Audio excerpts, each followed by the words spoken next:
मान लेते हैं कि ओबीसी इकट्ठा हो जाए, सड़कों पर उतर जाए, लेकिन क्यों भाई? अगर जातिगत जनगणना की सरकार बात कह रही है, उसे होने तो दीजिए साहब।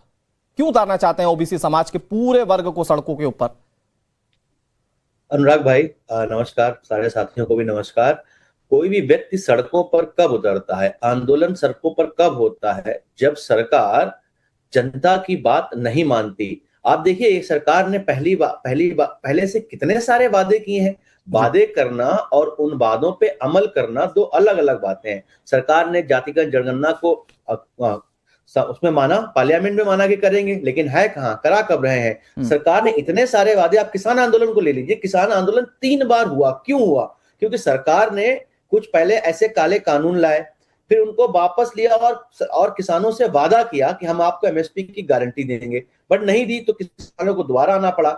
यही सरकार बार बार युवाओं के साथ भी यही किया। जब नीट का पेपर पहली बार लीक हुआ तो बोला एनटीए बनाएंगे हम और आपका पेपर लीक नहीं करेंगे। फिर दूसरी बार हुआ, तीसरी बार तो धर्मेंद्र प्रधान कसम खा के कह रहे थे कि अब मैं कसम खाता हूं कि ऐसा लीक नहीं होगा।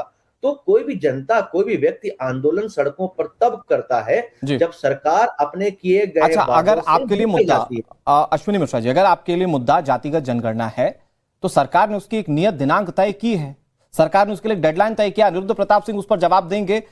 वो होने तो दीजिए साहब, लेट देम इनिशिएट।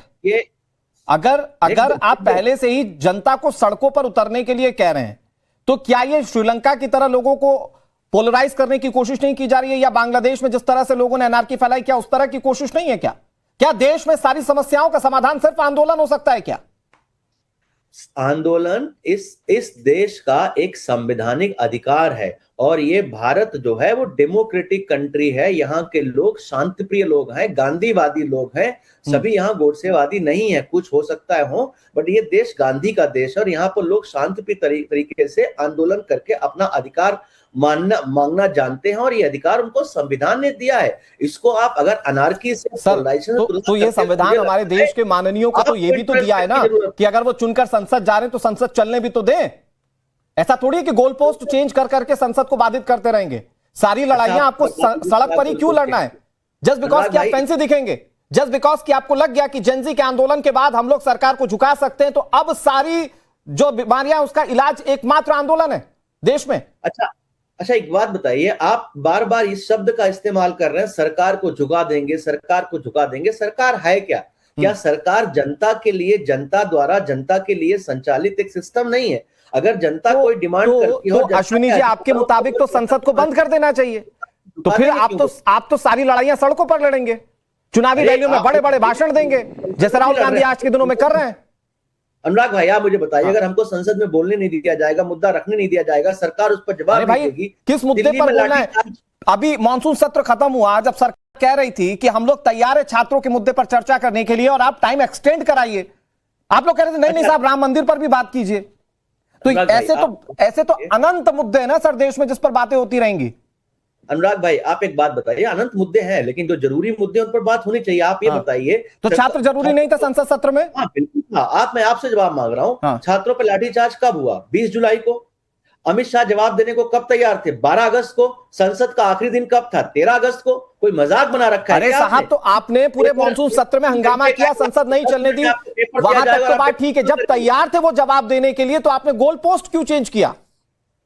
पहले तो आप मुझे ये बताइए, अभी आपने हम पर आरोप लगाया कि हम संसद चलने नहीं देते, हम संसद का समय बर्बाद करते हैं। 20 जुलाई से लेकर के 12 अगस्त तक कितने दिन हुए? लगभग 22 दिन तक सरकार ने उस विषय पर जवाब नहीं दिया जो 20 तारीख को होना था, और उसके कारण सरकार संसद का संचालन नहीं कर सकी। और आप ये आरोप हम पर लगा रहे हैं। आपकी जर्नलिस्टिक एथिक्स कहां है? आप सरकार सवाल क्यों नहीं करते? जब घटना 20 जुलाई को हुई थी, मैं तो करता हूं, चलिए क्यों नहीं आए? मैं थोड़ा सा जर्नलिस्टिक एथिक्स दिखाता हूं। अश्विनी जी, आप मेरे बड़े अच्छे मित्र भी हैं, मैं जर्नलिस्टिक एथिक्स आपके मित्रता के आधार पर दिखाता हूं। चलिए बीजेपी के पास जा रहे हैं। अनिरुद्ध प्रताप सिंह जी वो कह रहे हैं कि क्यों आए? हाँ भाई, आंदोलन करना हमारा अधिकार है। हालांकि मैं अभी भी ये कह रहा हूं कि राहुल गांधी जिस लहजे में कह रहे हैं कि आप सड़कों पर उतर आइए, मैं दर्शकों को बताना चाहता हूं, देश में तकरीबन मंडल कमीशन के मुताबिक 1980 के रिपोर्ट के मुताबिक 52% ओबीसी आबादी है। और कुछ रिपोर्ट्स और हैं, एनएसओ के सर्वे की, ग्रामीण परिवार एनएसओ 2018 की रिपोर्ट, उसमें बताया जाता है तकरीबन 46% देश में ओबीसी आबादी है। तो ये 46% जनता को सड़कों पर उतारने की कोशिश राहुल गांधी क्यों कर रहे हैं? अनिरुद्ध प्रताप सिंह जी।